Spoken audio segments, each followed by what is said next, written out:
Welcome to Talk Tickers, your shortcut for getting up to speed on crucial earnings calls. Glad to be here. Today we're diving into the recent first quarter 2025 earnings call.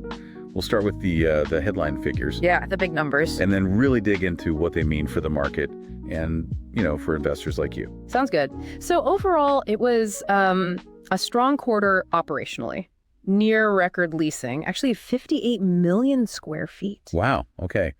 That's significant leasing volume. Huge. And good progress on build to suits, plus a big jump in data center power capacity, 400 megawatts. That's a 13% increase, right? Exactly. And, earnings, occupancy, rents all came in better than expected. But there's a but, I gather. There is. Despite the strong Q1, they're holding their 2025 earnings guidance steady, not raising it. And that's because of the tariff uncertainty. Precisely. The recent global tariff noise, it's got customers questioning, everything. Sourcing, manufacturing, where they sell. So that caution is rippling through their outlook. It is. It casts a bit of a shadow, even though the underlying business looks solid.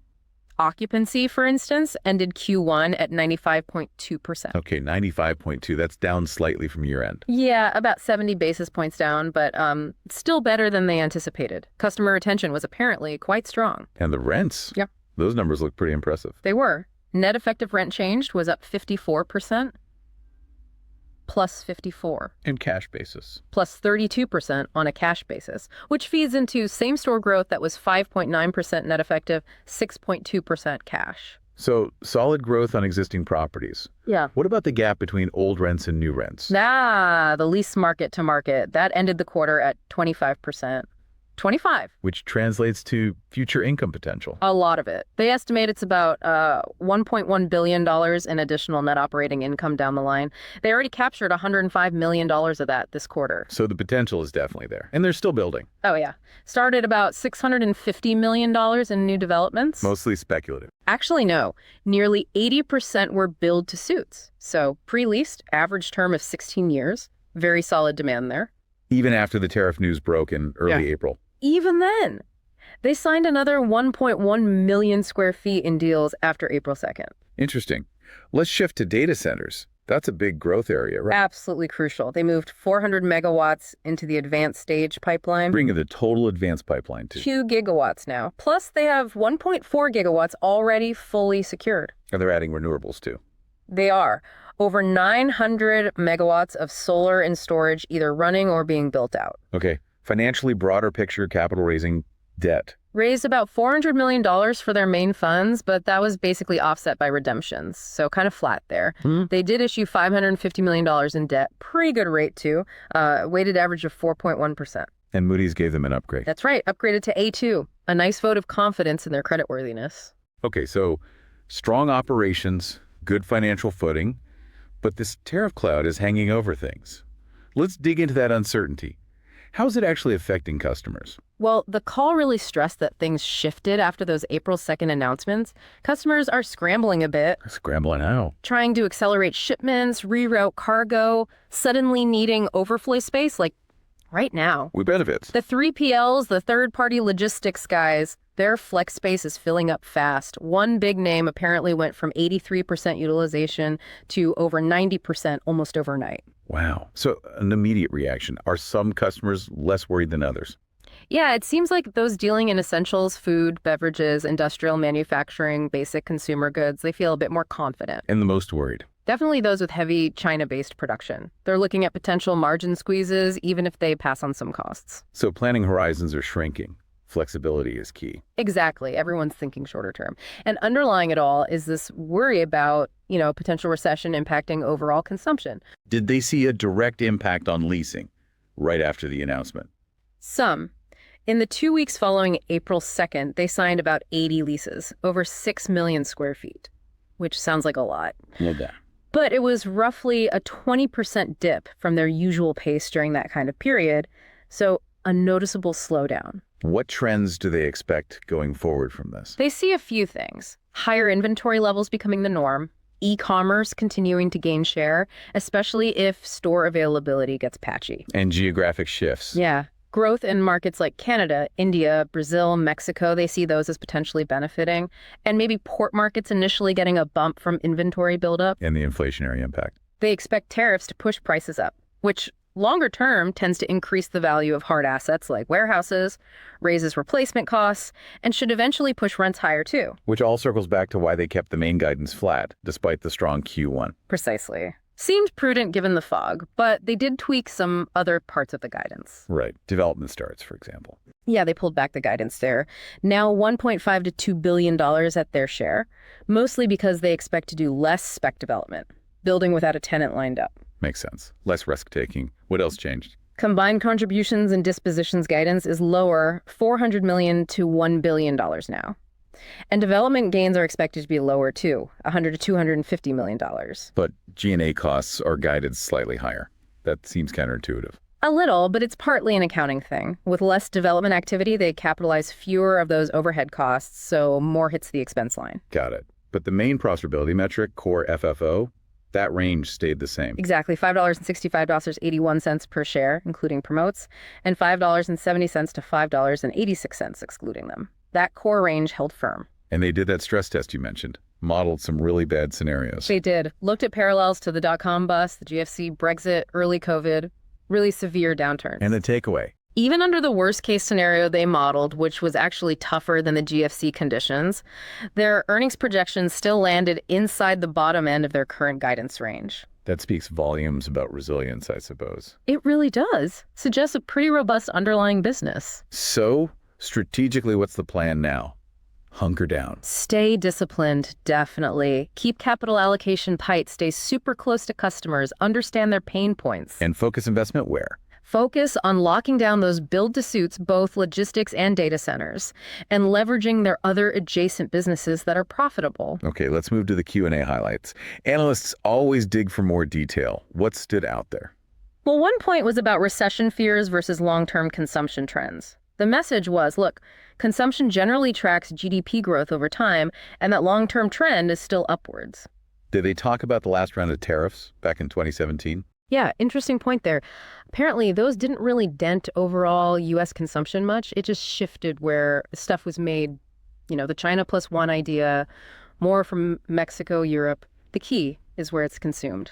What about that Q1 occupancy dip? Any more color on why it was a bit wider than maybe expected? It was mainly due to a sort of bunching up of lease expirations rolling over in Q1, disproportionately a high number, but retention was still decent, 73%. So the drop wasn't a huge surprise internally. And the stress test assumes that lower occupancy levels sticks around. Yeah, the GFC stress test scenario assumed that occupancy loss happens and then stays at that lower level through the end of the year. How big a risk are the Asian 3PLs given the potential disruption? Actually, not a huge part of the rent roll, just over 1.5% of their U.S. business. Their growth is really tied to e-commerce fulfillment here. And they're managing the risk. Seems so. Pulling inventory forward, diversifying sources, standard mitigation tactics. Is Amazon still active in the market? Yep, still leasing. The whole e-commerce segment demand remains strong was the message. Any signs of acquisition opportunities opening up yet because of the uncertainty? Bargain hunting time. They said it's too soon. Might take another, 6 to 9 months for things to shake out. Need more clarity on rents, interest rates, cap rates. What about the time it takes to get leases done? Lease gestation. It was elevated in Q1, partly seasonal, partly spillover from pre-election activity, and they expect it to stay elevated. Why? Kind of a split picture. Some customers needing expansion are pausing, waiting for clarity. Others with urgent supply chain issues are moving faster. Build-to-suit activity, interestingly, held up quite well, even right after April 2nd. Could you remind us of the key assumptions in that GFC stress test again? Sure. They modeled market occupancy dropping 170 basis points and staying there, market rents dropping 18% immediately, and bad debt hitting 75 basis points annualized. Pretty harsh. And what actually happened in Q1 globally? Q1 saw a net absorption of 21 million square feet globally. Global rents dipped 1.5%, but that was almost entirely Southern California. Ex-SoCal, rents were basically flat or slightly up. So the stress test is not a forecast. Definitely not. Just a what-if based on past crises, a measure of downside risk. Any sense of what level of tariff is absorbable versus truly damaging? The feelings seem to be that maybe 10% is manageable, absorbable by supply chains. It was the abruptness and the potential for much higher tariffs that caused the real jitters. And who benefits geographically from shifts? Mexico and Brazil were mentioned as likely beneficiaries, maybe Asia ex-China too. Europe, less clear. And this idea that a disconnected world needs more warehouses. Yeah, they drew the parallel to Brexit.